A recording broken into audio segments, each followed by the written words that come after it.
Fort Lauderdale-Hollywood International Airport is the second busiest airport in the Miami-Fort Lauderdale metro area. Located on the west side of US Highway 1, with Port Everglades on the east side of that highway, it is the major airport for the city of Fort Lauderdale.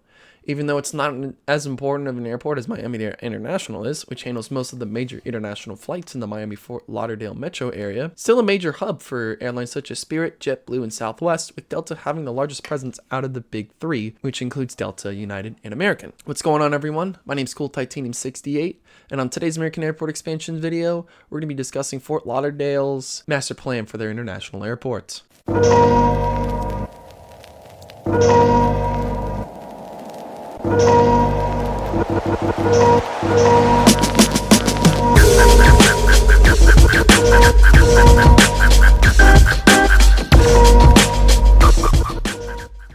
Also known as Fort Lauderdale Airport, this airport opened on May 1st, 1929, about a year after Miami International opened. The airport originally sat on a 9-hole golf course that was destroyed by the Great Miami Hurricane of 1926.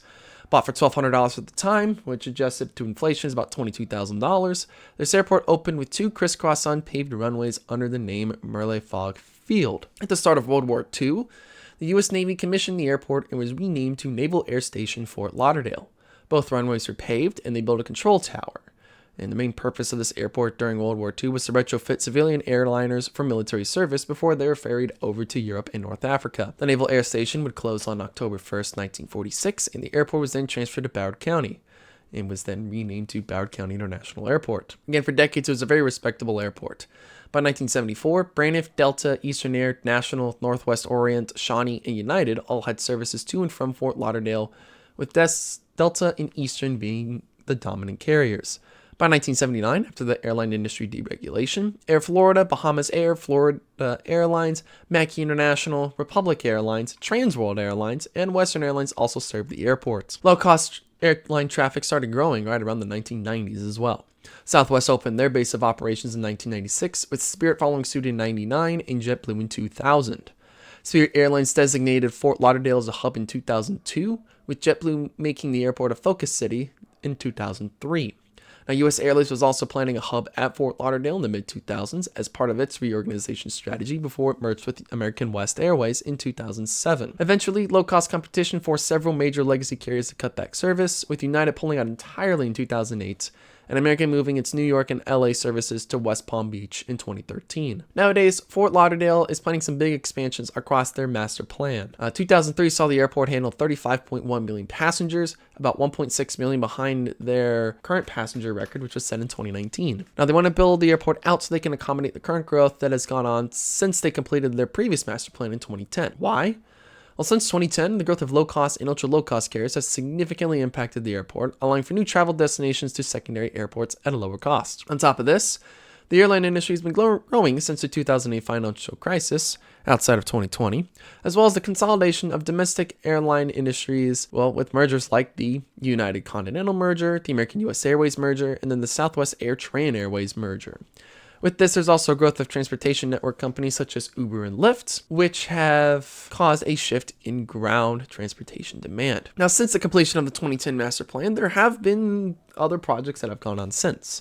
For example, the reconstruction of runway 10R28L, which is their southernmost runway at Fort Lauderdale. This was completed back in, actually, I don't remember when it was completed. The reconstruction of 10R28L allowed for the airport to greatly expand the use of that runway from a limited general aviation runway to, again, capable of serving commercial airline aircraft operations.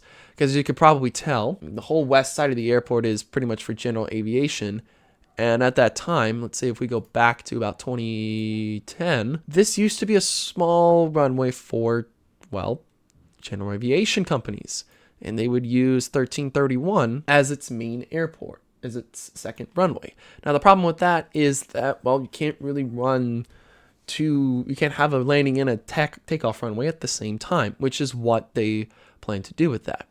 In addition of reconstructing 10R28L, they were able to decommission, again, runway 1331 and reconfigure the cross-field taxiway system to allow for simultaneous landings and departures, similar to what Love Field did decades ago. This airport is also undergoing a terminal modernization program for each terminal, as well as a North Airfield rehab program that saw them rebuild some of the taxiways leading up to 10L28R. Note that there are many enhancements that are being looked at for the airport. On the west side of the airfield, there are 3 plans included in the master plan. And this is just the executive summary. Pretty much what they've done is, it's pretty simple.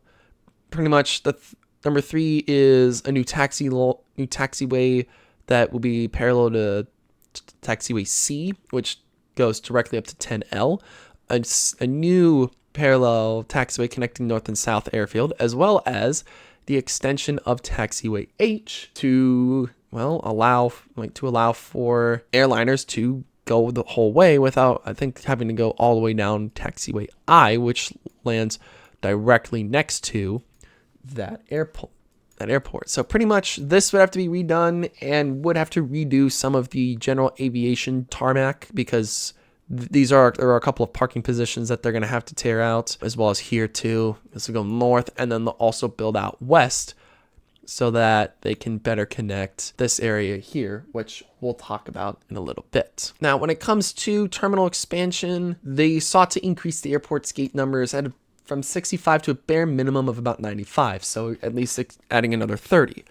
To do this, they would add a new Terminal 5, which again is in the beginning stages of construction. And if you can see here, it's pretty much in the very early stages. This used to be a holding lot. I think this used to be a parking lot, but yeah, this used to be a holding lot. It's not until recently that they've actually started building that out. On top of this, they're also going to be rebuilding Terminal 3, which basically straddles the entire west side of the airport, of the airport itself, which means all of these gates would have to be rebuilt as well. Now, again, this does coincide with the relocation of that crossfield taxiway that sits closer to the airport and right next to where the fire station is, so that they can, add more gates. With this, there were 9 different concepts split into 2 categories. There was the remote satellite concourse or a linear pier concourse. Now, if I can scroll down to the executive summary, this right here are some of the 9 different concepts. And if we zoom in a little bit more, there we go.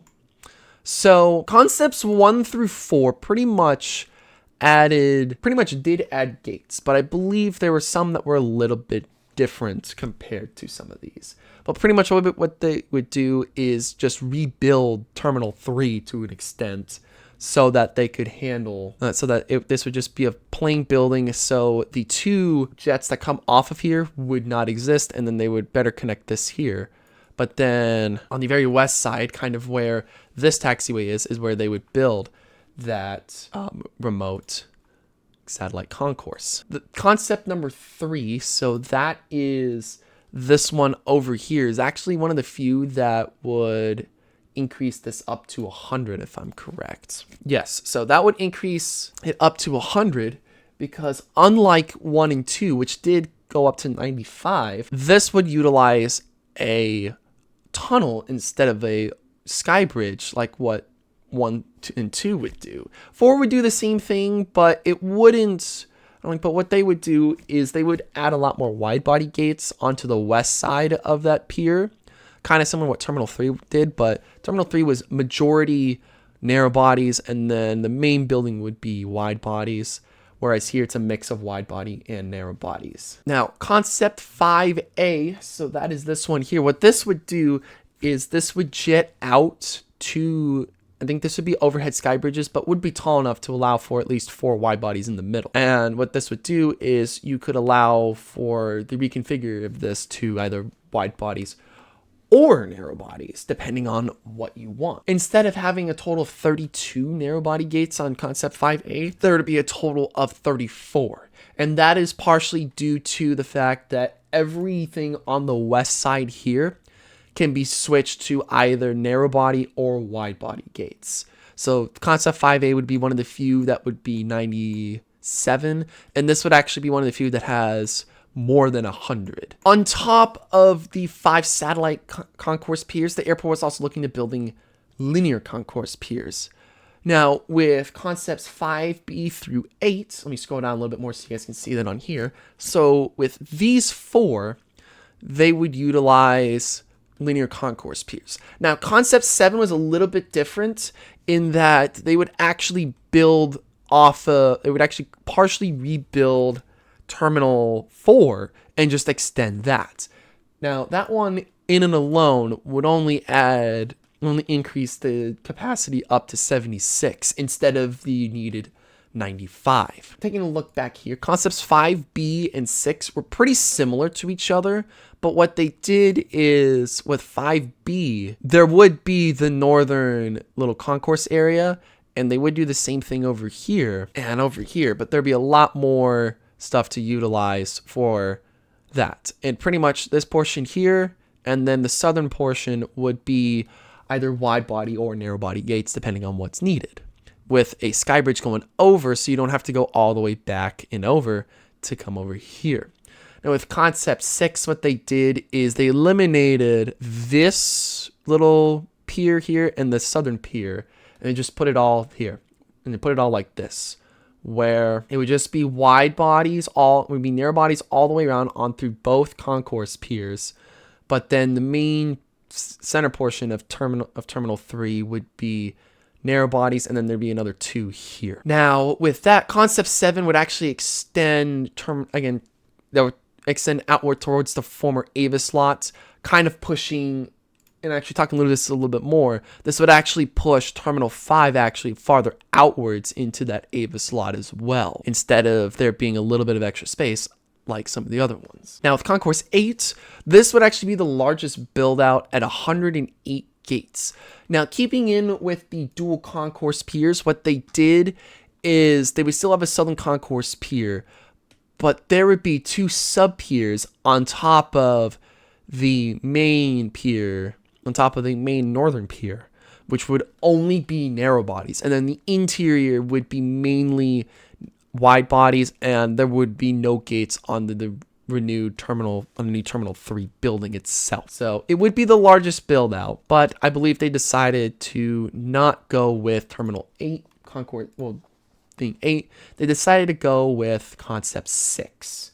So it would still give out the needed 95, but it wouldn't be so far out. And I believe that this would be built far enough out that they could still utilize at least I think this taxiway for a little bit until they built this out. Because what they would do here is actually, hold on. Oh, my bad. No, so what they would do here is they would shift this over here, and then they would build a taxi, and then they build a taxiway here, but then they'd have they'd build out that taxiway here, which I believe what they did in the final planning is this area here would actually, I think this area here and this area here could also be used for more parking in the future when needed. And honestly, I think that would probably be the smarter thing to do, is if they build it out so far, this would become the new parking area, and then they could probably add another couple parking spots here if it's needed. And I say if because sometimes it may not be needed for the whole thing. Now, landside wise, there is a decent amount that is going to be looked at. What I mean by landside, there's a lot of different things. So landside basically means that it's anything that's not the terminals, but is incorporated near the terminals. So this garage right here is I believe this is the Palm Garage.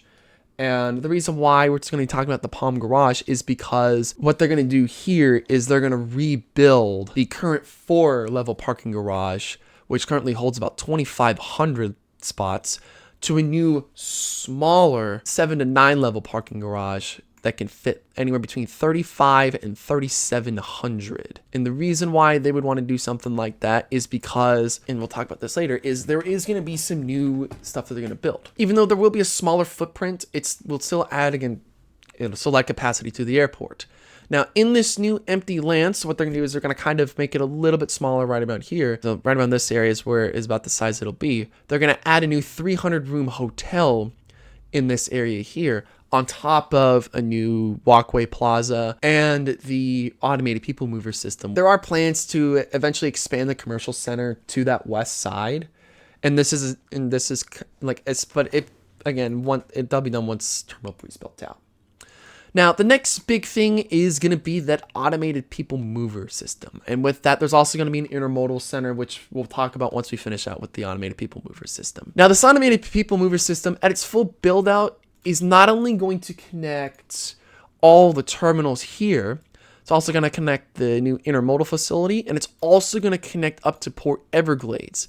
Because I don't know if you guys know this, but Port Everglades is not just an area for cargo. I mean, this whole area here is specifically for cruise ships. If you're going to be going on a cruise, you either come out of Miami or you come out of Fort Lauderdale. Like, especially if you're going to Europe, I think you go into Fort Lauderdale to go on that cruise. I might be wrong. But this automated people mover system is going to be built in 3 sequences. And honestly, this is what it's going to look like when it's fully built out.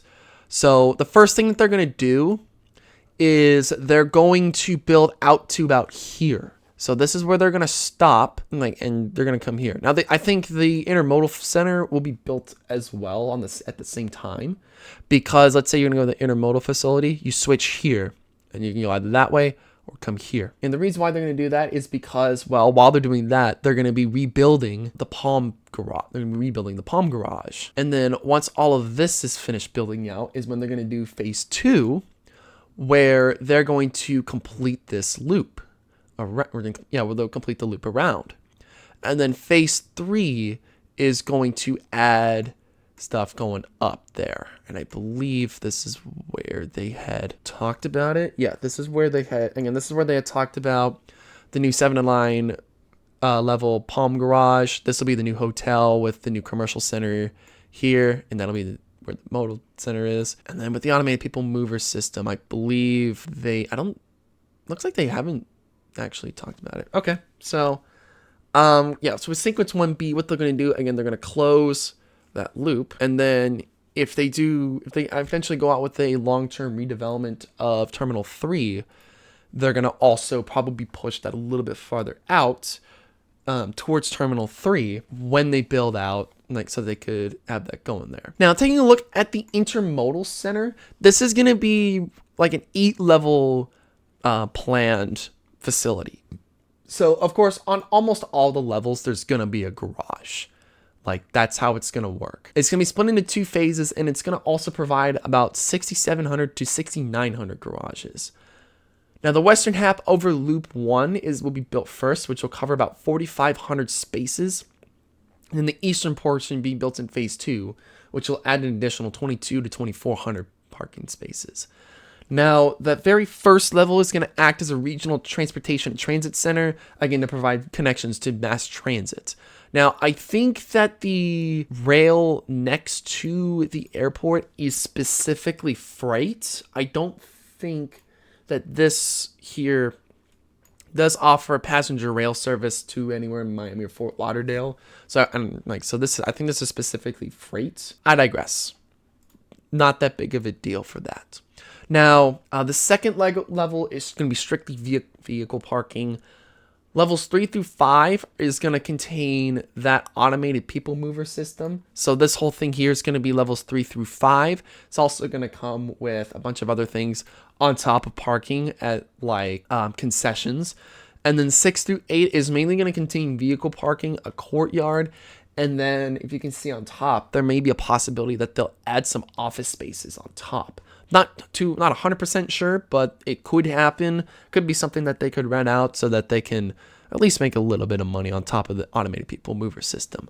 But the whole phase 2 of this is going to actually connect to to Port Everglades as well as the convention center and then a hotel, which I'm not 100% sure where the convention center is. But since it's all going straight to the northeast, I would bet this is going towards somewhere. Okay. So eventually, this will probably connect up to the cruise terminal, and then it's going to go all the way up north to the Broward County Convention Center and Hotel right over here that's being built. That's also right next to where more cruise ships can come off of. So that's honestly kind of interesting. I didn't realize it was going to go up that far. They didn't really talk about it like that, but either way. Now, outside of the terminal area, there are going to be 2 new areas that are going to see new support facilities.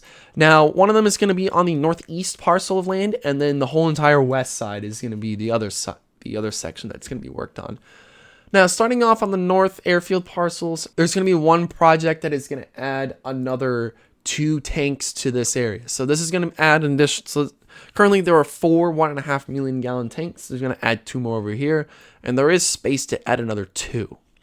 And I believe what they're going to do is in the future, if needed, they might have to build more over here. But again, they'd have to probably purchase that land, or they might have to put it out here. I'm not 100% sure, but that's way, way, way in the long term. Now, the second thing that they're going to do is they're going to actually take that building here on the southeast side where the aviation security building is, and they're actually going to move all of the security, and we'll talk about this later, into a new building somewhere around here for all of the security around the airport, because currently they're probably operating in like 3 or 4 different buildings all around the airfield, so they're going to have a consolidated area for the security. But with that, what they're going to do is they're going to tear down that current building, and they're going to add in a new centralized receiving and distributions facility. This is going to provide about 20 to 30,000 square feet of warehouse space, and will have direct access to the airside access road. At the current belly cargo facility, so this is mainly where Southwest Cargo is, they're going to add and they're going to expand road over here to the east, to its east side, and because it just needs the space. So this would add an additional 15,000 square feet to that belly cargo facility. And then lastly, what they're going to do is they're actually going to take out this current 2-gate entranceway, and they're going to move it over here. Now, yes, they will have to buy probably a couple parts. They will have to probably redo the gates here because this is general aviation over here. But they're going to add a new 5-gate facility here, expanding the capabilities of the current gates over there. And again, what they'll do, this relocated gate 100 is going to provide 5 drive-through lanes with separate queues for batch holders and then in-vehicle requiring inspection or escort. Now, moving over to the west side, this is going to basically entitle most of the north and west side of the airfield development. So this is going to be mainly north of, I don't remember what road, north of Southwest 42nd Street. And you can kind of see it a little bit, like there's a lot of empty land here, and they're going to redo portions, and they're going to redo this area over here as well. But again, one of the things that we did talk about is the relocation of all of the airport security into one single operations facility on the west side. Again, they currently operate out of 3 separate buildings spread around the airport, and it's designed to bring all 3 buildings together into one. With this, they're going to be displacing the current air rescue and firefighting building to accommodate phase 2 of the terminal alternative. With the new location being moved to the central portion of the airport, this would provide the best response time to the midpoint of each runway. And on top of this, a new customs and border protection facility for will be built for general aviation, and this is going to be built right next to these two new hangars. So this area here is going to be a new, I believe it's a 200,000 square foot tarmac. That's going to also add a 10,000 square foot building. Okay, my bad. It's 75,000 square feet of apron to support the new customs and border protection facility for general aviation. Now, the 75,000 square feet of apron has the ability to support up to a single Boeing business jet, which is the 737 variant, by the way, as well as 3 Gulfstream G550 aircraft. Now, lastly, and this is kind of the simple thing, what they're going to do is they will be adding a lot more hangars on the very west side over in this area, but they're not going to add it like immediately. All of that's going to be for like demand purposes. So let's say they do need more, they'll just add more. That's pretty much it. Now, Fort Worth Lauderdale-Hollywood International Airport is setting itself as the hub for low-cost and ultra-low-cost carriers within the Miami, Fort Lauderdale, West Palm Beach metro area. Yes, those are the 3 main cities within Southeast Florida. Now, with this being the busiest airport in the area behind Miami, it serves as a key base for Spirit, Southwest, and JetBlue, even if Southwest has moved all their international flights to Miami International. Even though it's been tough for some of the legacy carriers to operate out of the airport, future traffic demand sees them needing to increase their gate capacity by about 46%. With the master plan being revised in 2021 due to the pandemic, it is poised to grow over the next few decades. And with that, we're going to end the video here, guys. Thank you so much for watching today's video over Fort Lauderdale International Airport. If you guys liked what you just watched, make sure you guys leave a like and subscribe down below. If you don't want to miss any of our other videos, whether it's our aviation videos or our automotive and mountain bike videos, make sure you guys hit that bell icon so you're notified when these videos drop on the channel at 8 a.m. on their respective days. Hope you guys have a great rest of your day and a great weekend. Peace.